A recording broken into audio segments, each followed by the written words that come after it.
Hello, Twin Minds here, and today we're going to talk about forestry in Farming Simulator 22. Since logging is quite fun for me at least, and pricing has been pretty invisible in the game, I wanted to see what was going on behind the scenes, what some of the prices were, and various other information that might be handy for forestry, both for myself and for anyone else out there who cares. I'll be covering the various tree types, harvesting and transport of logs, sale prices, and production chain information, which is new in FS22. So first off, the trees. We have a line of trees here. We have our spruce, pine, stone pine, birch, oak, willow, maple, pagoda dogwood, shagbark hickory, American elm, cypress, and Downy Serviceberry. There is one other type of tree beyond the Downy Serviceberry, and that is poplar and poplar. The differences between those we'll cover a little bit later, don't worry about that. There are essentially three different methods to get trees: planting, placing, and buying them on the map. So, on to the planting method. What we have here are these lovely Damcon PL75s. They are the only tree planting option in the base game. I do believe in 19 there was a hand planting option that has not been made available yet as a mod, but I'm sure it's coming eventually. But for right now, you buy a pallet of tree saplings, load it up in here, and get to planting. So let's take a look at them in here. They are in the tools section, under forestry equipment at the very end. Damcon PL75, you can see that they hold trees and the other kind of trees. Those are poplars. Again, we'll get to those later. 120 horsepower requirement. They can hold one piece, which is actually one pallet of trees, which are purchased in the pallets section right here. Again, poplar, separate thing. We'll cover that in a bit. Tree saplings, and the order that I listed them in were the order that they show up in the store. As you can see, they all look basically identical. Really difficult to tell them apart. In fact, if I were to buy one of these, you will see at the very bottom right corner that it just says tree saplings. So once you've picked it up, it's impossible to tell which ones you got until you plant them and grow them and see what comes out. So it takes a little bit of organizing to put this sort of thing together. I had to buy them in order and place them in order, otherwise I personally would forget which ones were which. Coming over here to our lovely little tractor. This is a very simple method, as you can see in the F1. You just lower it with V, turn it on with B, or whatever your appropriate mappings are, drive forward a little bit, and you've got a sapling right there. And a sapling right there. It places them at even spacing, like so. That's all there is to it. Now you've got trees in the ground. Again, they all look identical. There's no way to tell them apart until they start growing. And that's it. Very simple to plant trees, as long as you got the space and you own the land for it. Now we're going to head over to my little test bed. As you can see, I set up another fleet of tree planters. No idea why I didn't do all this in the same place, but don't worry about it. I'm not worried about it. So in order, we have them starting here and going counterclockwise in the same order that they're purchased in the shop and the same order I covered at the beginning, so we'll see what those look like. Now, my goal here is to test how long it takes for each type of tree to grow. I'm going to do them one at a time, and I'll show you my method for the first one. And then I'll go ahead and do them all and get you the numbers at the end here. So let's hop into my other little test tractor here. Get this thing in. So my method: plant a tree, like so. Turn it off. Pull forward just a little bit. And then we speed up time. So we are currently in July. And then we speed up time. I have a speed mod in here that helps us go a little bit faster so we don't have to wait nearly as long. I'm going to speed up time. Month 1, 7th 2, 3, 4, 5, and 6. 6 might not do it.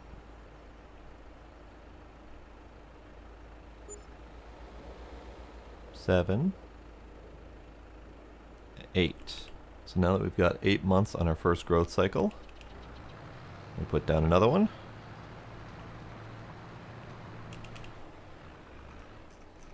And we zoom out a bit so we can keep an eye on the next stage of the first one and get that 8 months on the second one.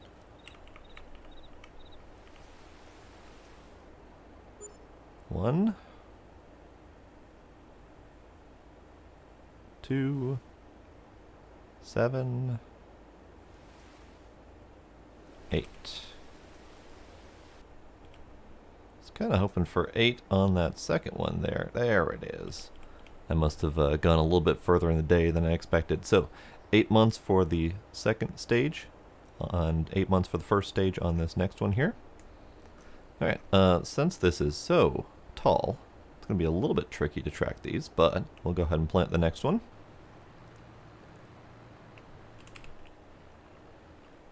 And then just to have a better view, we're going to get out and take a look at it from this angle. Alright, so I'm expecting another 8 months to keep it consistent. 1, 2, 7, and 8. So we do indeed have our 8-month growth cycle on the next stage. And I do believe a little bit past noon is when the next one's going to trigger. There we go. So now we have 8 months cycle between each of these 3 stages. And then we're going to go plant another one.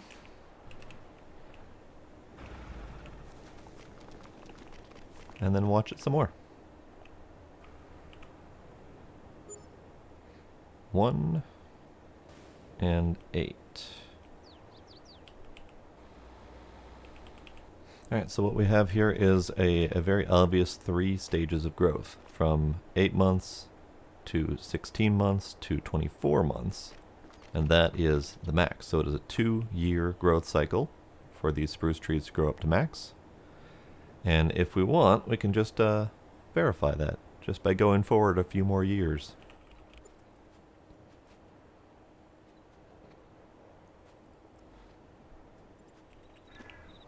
Alright, so we have a pretty clear answer here. 2 more years for the last one to grow up, plus a couple more months, and the first one is now 4 years and a couple months old, and it is exactly the same height as all of the others. So, 2-year growth cycle for spruce in 3 stages, 8 months apiece. Now we just need to do that like 11 more times to get that information. So, yeah. I'll get back to you when that's done.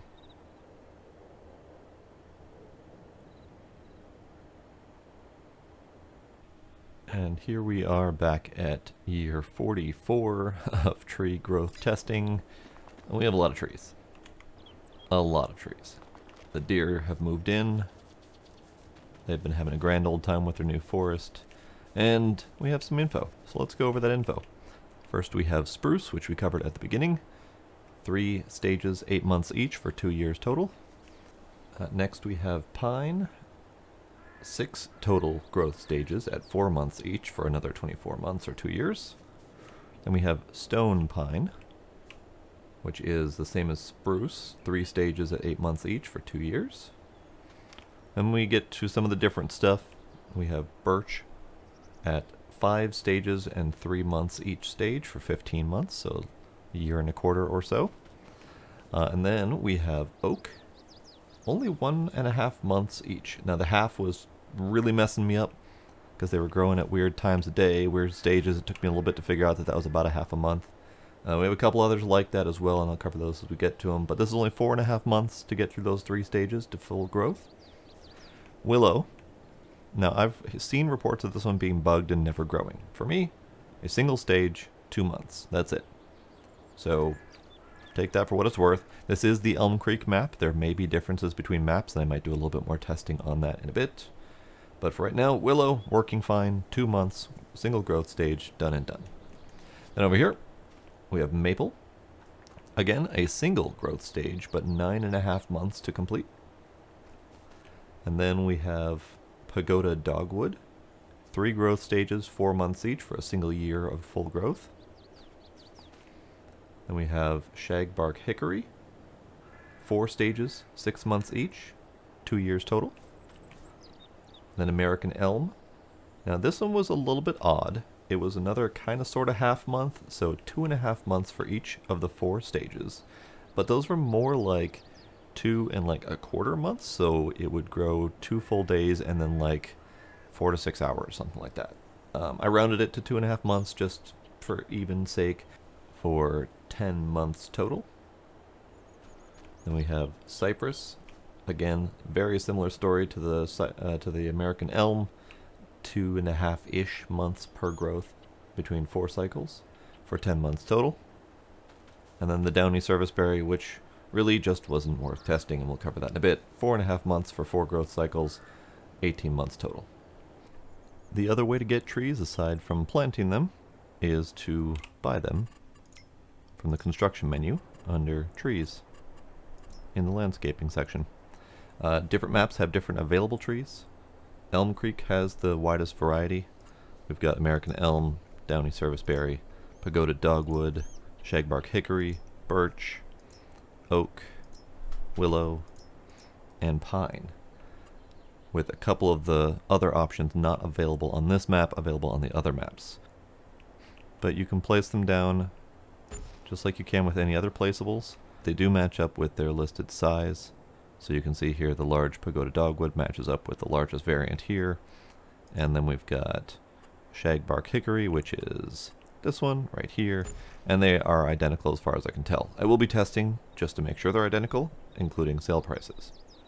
It is worth noting that Maple and Cypress cannot be placed on any map that I was able to find.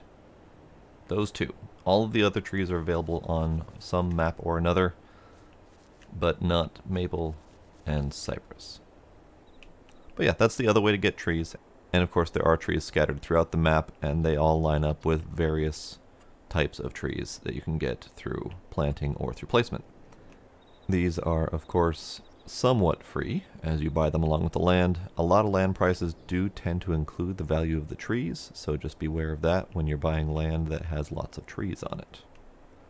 And over here in Erlengrat, you will see in the construction menu a much smaller selection of trees, including birch, small oak, and poplar, as well as willow, pine, spruce, and that is it. There is no Pagoda Dogwood, there's no Shagbark Hickory, American Elm, etc.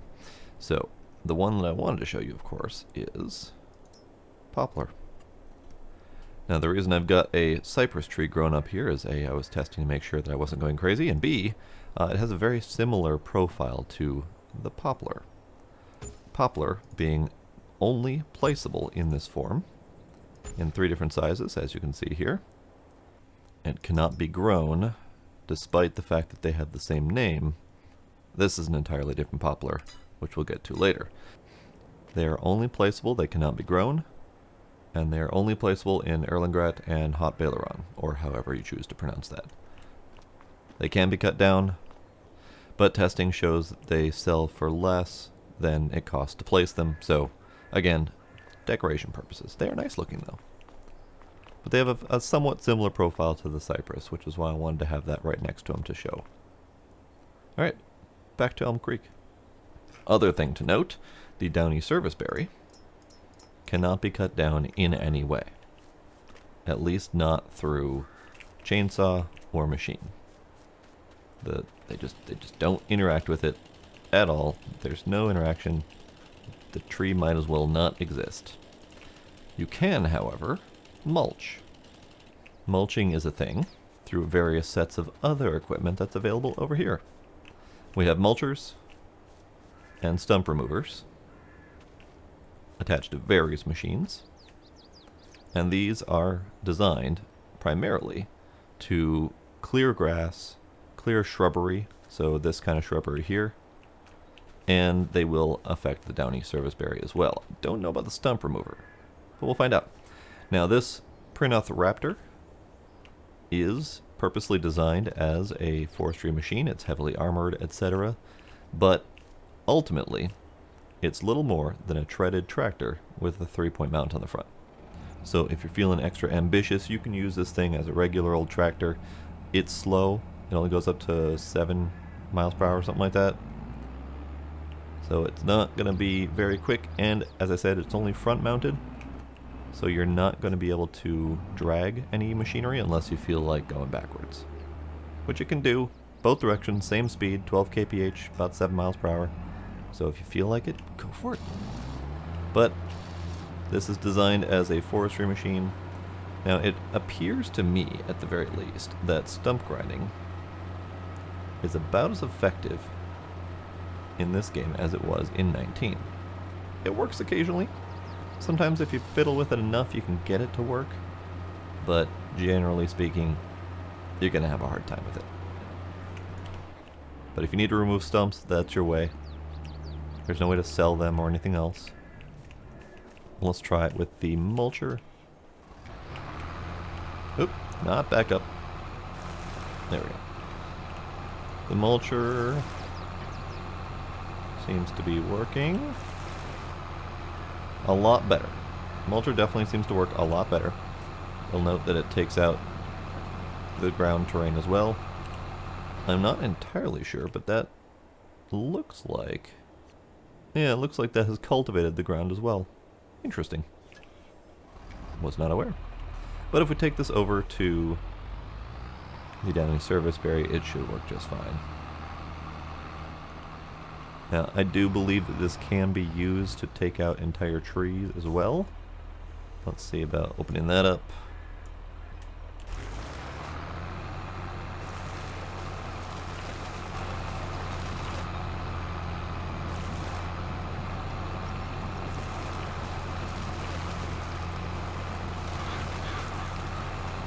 It will eventually eat entire trees. Definitely not the most efficient method. But I'm wondering, this is listed as a forestry mulcher that you can find in the tools menu here under the forestry equipment, right here. But it looks kind of like it's acting as a regular mulcher as well for your field. So we're testing that as well. It might just have the capability to mulch and cultivate if you feel like doing that.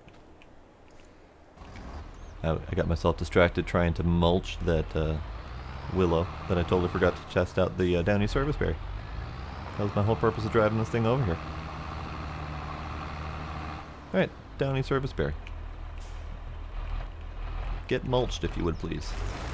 And gone. So yeah, that's the only way to get rid of Downy Serviceberry that I'm aware of. So they are purely for decoration. Now you'll note in the construction menu under trees where you can buy a Downy Serviceberry, that is $10 for the low growth cycle, $30, and then $50. When you buy saplings to plant these, it's 20 saplings for $1,000 per pallet. That is $50 per tree. So you'd be getting them for the same price as you will be planting them here. So the Downy Serviceberry are essentially not worth touching except for decoration. The other thing to note when planting trees in the young or small stages, they will never grow to your higher stages. So if you want a small hedge of Downy Serviceberries there, and you want them to be the small variant, you can do that. You will not be able to do that with planting them manually. So also worth keeping in mind. That also means that younger versions of things like the pine trees, the birch trees, stuff like that, the younger versions will also never grow up, so they will never get to the old stage and make you more money. So you can't kind of cheat the system that way either. Now, once you've grown all of these trees, what can you do with them? Well, we have plenty of machines for that, so let's go over here. We have an array of forestry machines. We have the Komatsu 931XC with the lovely beast of a claw thingy on the front. We have the Ponzi Cobra. That one's got a back, and the driving direction can be rotated, which is kind of neat.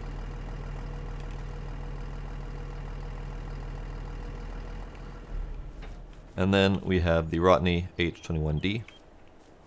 Beast of a machine, brand new to this version that I can tell. There are also multiple forestry mods. The only one that I could find right now that was worth mentioning would be the Ponzi Scorpion. This was one of the machines that was in FS19, no longer in FS22, but someone has modded it in, and it's quite nice. We'll get to that a little bit later.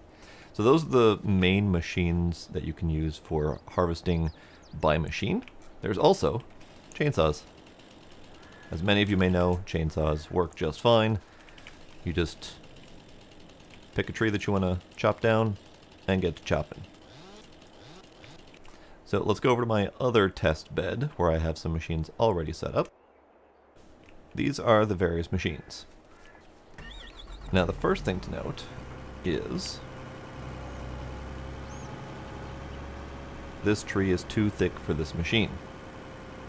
There is a thickness requirement which mostly relies on the claw grab at the front and how thick of a log it can grab. The Ponzi Cobra and the Komatsu both cannot tackle a fully grown spruce tree. The Komatsu can handle the pine just fine. As you can see, when you turn it on and you get it lined up and you push it forward, no errors at all, and the option to cut with the X button is available. That will go as long as you get it in line, which doesn't always work for me. Too thick at this position, so it can't hit the very base of the tree. Sometimes you have to scoot it up just a little bit to get that cut option. So that leaves in the base game the Rotney as the only option to chop down spruce trees at their full growth. The Ponzi Scorpion King mod can also do it, and as you can see here, fully modded, you can color everything, you can add various protective grates to the front and back, you can do multiple different wheel configurations, it's got some nifty folding options, it's a pretty nice mod. I like it. It's available in the mod hub, just through the in-game DLC browser. Now the other challenge with these machines is this lovely message that will be coming up in a moment here. This type of tree is not suitable. And that is for every other type of tree besides the pine and the spruce. Even the stone pine, and then all of the others cannot be cut down by these machines. Main reason for that is those branches at the top, all the various branches, those are branches that you actually can cut down by hand. And that means that the machine can't handle it. When cutting down these trees with these machines, you have the option with Y to change your cut length. 1 to 8 meters. I'll be doing some testing at some point to figure out which length is the best length to cut and to sell at. There are many random bits of information out there saying that 6 meters or 8 meters or whatever are the best sale prices. So I want to test that and see which one's actually correct. If any of them. They might just be 100% figments of their imagination, or there might be something to it. I know longer and straighter logs tend to be more desirable in general, like in the real world, so maybe that's transferred to here. Let's go ahead and cut this one. It grabs onto it, and then it falls, tries to take the machine with it. I have a little bit of hooked. I think we're hooked on something, but that's fine. And then you just hit the X to cut again. That clearly worked marvelously. I think that would be because I was stuck on the road. Not entirely sure. So let's pretend that didn't happen. We'll just throw that over there. We'll just throw that over there. Don't worry about it. It's fine. Let's test it out with this guy. See if this one works better. This might not be any better due to the fact that we have numerous machines looking at this tree funny, but we'll see how it goes. Let's change the cut length here, or just cut it, that's cool too. Change the cut length to, let's go with 8, because that's the one that everyone says is the right number. Get that moved over here a little bit, and then we hit X to cut. It pulls the tree forward, delimbs it on the way, hit X to cut, delimbs it on the way, and we just keep going like that until we have a nice clean tree with a nice clean stack of logs. Great. And these can be stacked up and sold wherever. We're going to come back with that selling information in a little bit here. Now to do it by hand, pick any old tree. Let's go with this one because we can't get this one with a machine. Tilt your thingy sideways, find a good spot to cut, preferably as low as you can.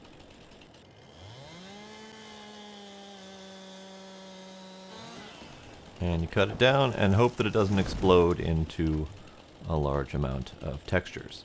That has been acknowledged by Giants as a known issue as of the last patch.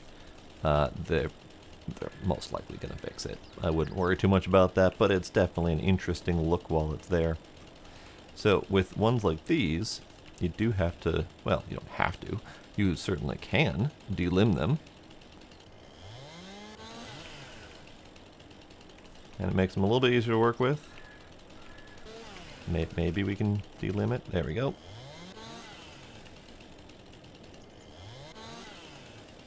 Hard to tell exactly where limbs are when the textures are going all sorts of wonky like that, but it's fine. All right, we'll just ignore that part. The other method of delimbing is when you get all these various foliage bits. Gotta hit just the right spot. There you go. Just the right spot, and it will delimb all of the various branches that are not sellable. Definitely more difficult working with that tree specifically. Let's try this one.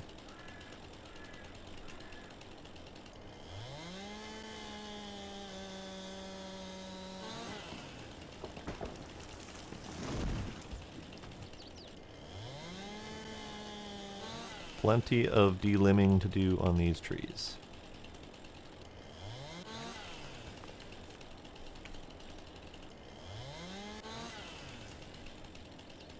Now, unfortunately, the hitboxes for these trees tend to be a little bit weird. But it's fine. Don't worry about that. So yeah, once you've delimbed them, then you've got these various branches that can be sold. And of course, with the longer ones, you can chop them into whatever lengths you like.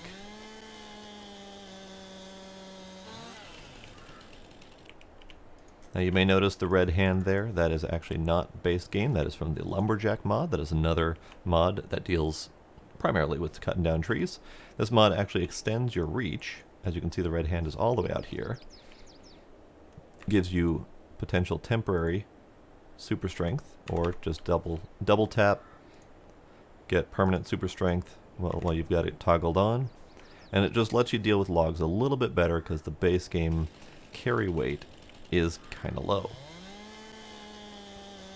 So if we cut that in half, base game still can't lift it. At the very bottom right, you can see a weight and a length. These are 1.6 and 1.4 meters each at over 100 kg. I believe the player's lift capacity is in the neighborhood of 200. So we'd have to cut these pretty darn small to be able to lift them by hand. That's 177 right there. So the weights are a little bit off in the game, and that's why we have super strength. Or any number of methods to transport logs. Since they are just physical objects, you've got anything from front loaders to purpose-built trailers with cranes attached to them, to full machines like the Komatsu 875, that is a truck with a trailer and a claw attached to it for moving logs. Same with the Ponzi Bison and the Rodney F20D are all machines that do roughly the same thing. They've got a claw for lifting logs and a truck to carry the weight. And we also have a man truck, or MAN, depending on who you ask, that is also got a claw attached. This is a rear-mounted claw for moving logs. But we can really do whatever we want. We got front loaders with log attachments, wheel loaders with log attachments, telehandlers with log attachments, skid steers with log attachments, front loaders on tractors. Even if you just wanted to plow them out of the way to get those logs moving, you certainly can. You can also, if you feel like it, drop logs in any trailer, attach them to any flatbed. Any trailer, any flatbed. You want to do a low loader for all your logs, that's fine. There are also purpose-built log trailers. If you want to throw them into your pallet trailers, you certainly can do that as well. Any number of options to transport logs, because they are just physical objects. So whatever you can do to move physical objects, running into them with a tractor, put them on random trailers, throw them in the bed of your pickup truck, whatever. You can move logs however you like. Up to and including the train. The train has a cart dedicated to log transport, as well as a flatbed that will work just fine as well. You can even strap them down. As soon as I can find a strap. There we are. Yeah, it's strapped down just fine. Pretty sure there are straps here as well. Yep. So if you need to transport full logs or just different piles and stacks of logs in the back here, you can do that. That will be it for this part 1 video of Forestry in Farming Simulator 22. It turned out a lot longer than I expected it to, but hopefully I'm covering all of the relevant and useful information for forestry. Part 2 will be coming soon, covering pricing and what to do with all these logs. So for now, thank you for joining me. See you next time.